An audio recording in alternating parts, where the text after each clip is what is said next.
घोड़े और गधे की कहानी। रामपुर नामक एक गांव में राज नाम का एक व्यापारी रहा करता था। उसके पास एक गधा और एक घोड़ा था।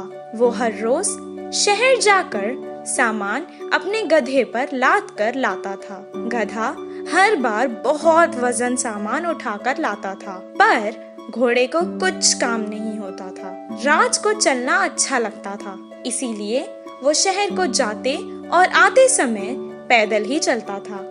जब वो बहुत थका हुआ होता था, तभी घोड़े पर बैठता था। घोड़े को बहुत घमंड आ गया था कि उसका मालिक उससे ज्यादा प्यार करता है।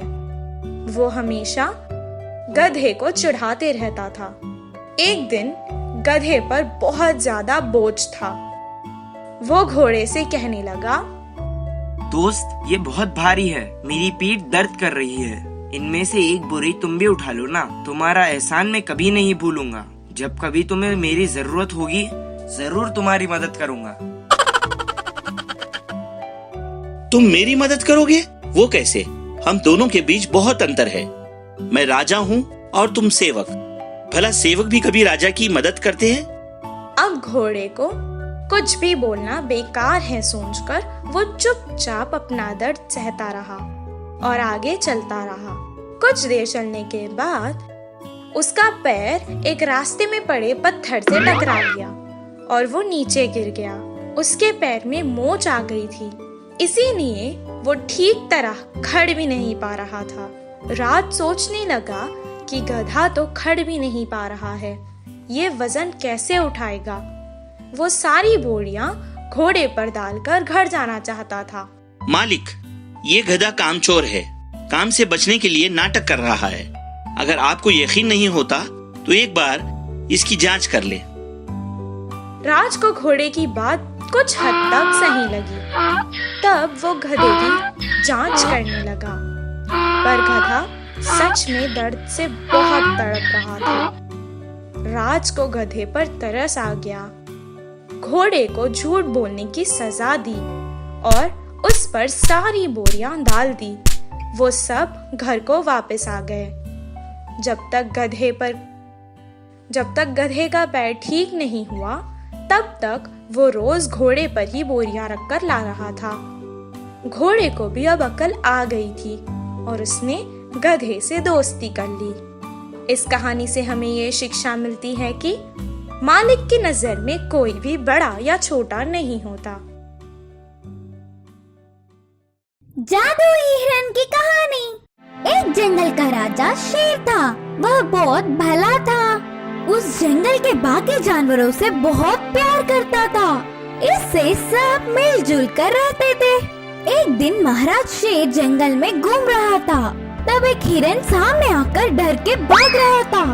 शेर ने भी उस हिरन के पीछे पड़ा और रोक लिया। कौन हो तुम? इधर क्यों आए?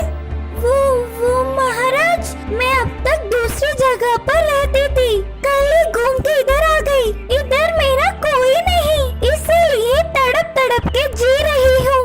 आपको देखते ही कहीं आपका आहार न बन जाओ करके डर के भाग रही थी।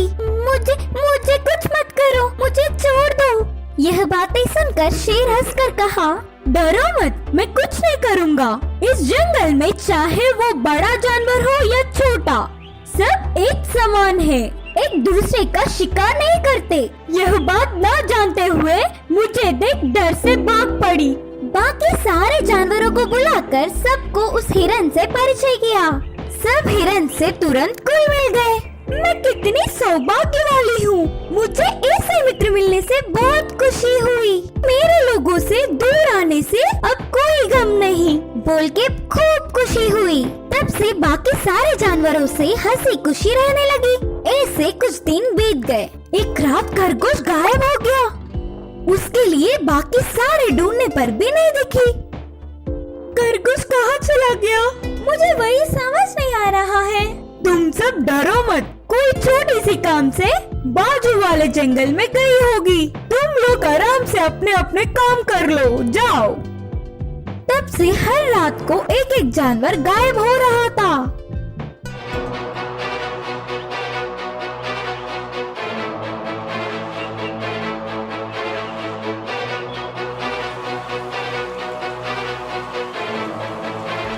हमारे जंगल में कोई दुष्ट शक्ति ने प्रवेश किया। रात को कोई भी बाहर मत आना, अपने अपने स्थानों में ही सुरक्षित रहिए। शेर ने चेतावनी दी। फिर भी बुद्धिमान बंदर तो उस पूरी रात जाके वो कौन है पता लगाने के लिए पेड़ पर ही बैठ के रखवाली किया। कुछ देर बाद उस जंगल में नई आई हुई हिरन अकेला ही घूम रहा था। यह देख बंदर उसके पीछे धीरे से गया। वो हिरन ने एक सियार को बहलाकर नदी के पास के उसके स्थान पर ले आया। फिर भूत की तरह रूप बदल के उस सियार को खा गया। ये सब पेड़ के पीछे छुप के बंदर देख रहा था। अच्छा, तो ये सब तुम्हारा काम है? तुरंत जाके पूरी बात बंदर ने महाराज को बताया। हमारे मित्रों को गायब करने वाली जादुई हिरन है, उसको अच्छे से सबक देंगे। इसके लिए हमारा बल काफी नहीं होगा। सब मिलके हमारे वन देवी से प्रार्थना करते हैं। अगले सुबह ही सारे जानवर जाके उनकी परेशानी वन देवी को कहा। वन देवी ने शक्ति के रूप में शेर में प्रवेश किया।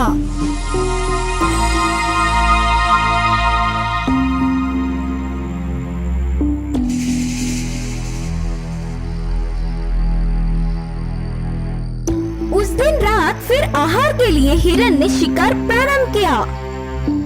उसको शेर अकेला मिलने से आहा, अरे कितना आहार बोलकर उस पर कूदी। दैव शक्ति से शेर ने उसके पंजे लड़ाकर उस जादुई हिरन को मार दिया।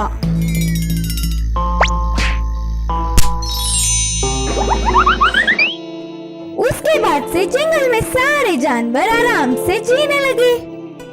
इस कहानी की सीख है कि दैव शक्ति के आगे दुष्ट शक्ति को झुकना ही पड़ता है। चालाक कछुए। एक जंगल के नदी में दो कछुए थे। वे सबसे अच्छे दोस्त थे। हमेशा मिलजुल कर नदी के किनारे घूमते थे। देखो मित्र, सबसे पहले कौन दूर के फूल तक जाता है, चलो देखते हैं, बोला पहले कछुए ने।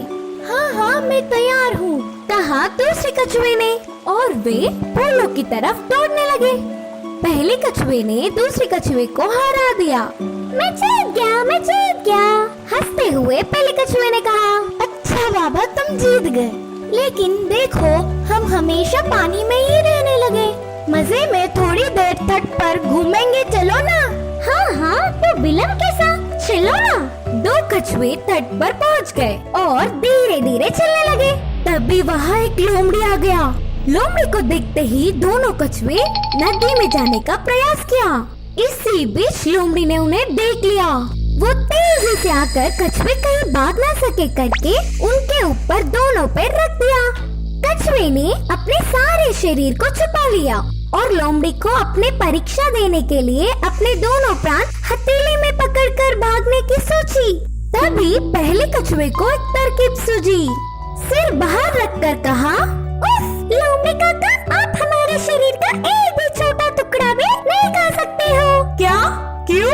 लोमड़ी ने उलझन में पूछा। हम तट पर आने से हवा छू के सख्त बन जाएंगे, बस पानी में ही नरम होते हैं। यदि आप चाहो तो एक बार निचोड़ के देख लो। लोमड़ी ने एक दो बार अपने पैरों से मार के देखा।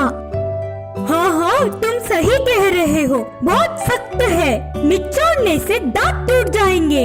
लेकिन मुझे अब बहुत भूख लगी है, तो मैं कैसे खाऊं?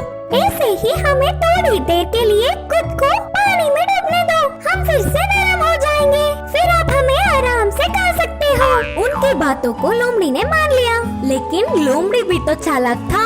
उसने उन्हें पानी में तो डाल दिया, लेकिन अपने पैरों से पकड़ के रखा ताकि वे भाग न सके। फिर बुद्धिमान कछुए ने ऐसा कहा कि लोमड़ी काका, मैं तो भीग गया, लेकिन तुम्हारे पैर रखने से हम पूरी तरह भीग नहीं पाएंगे। हाँ हाँ बिल्कुल, पूरी तरह से नहीं भीगेंगे तो कैसे नरम पड़ेंगे बोलो। उनकी बातों में आकर अब उसकी भूत को मिटाने के लिए लोमड़ी ने पैर निकाल दिया। तो बस एकदम से उन दोनों कछुए ने अपना रास्ता बना लिया और उन्होंने लोमड़ी से अपनी जान बचा लिया। इस कहानी की सीख है कि मुश्किल के समय चालाकी से सोचकर समय से कार्य पूरा करने की आवश्यकता होती है।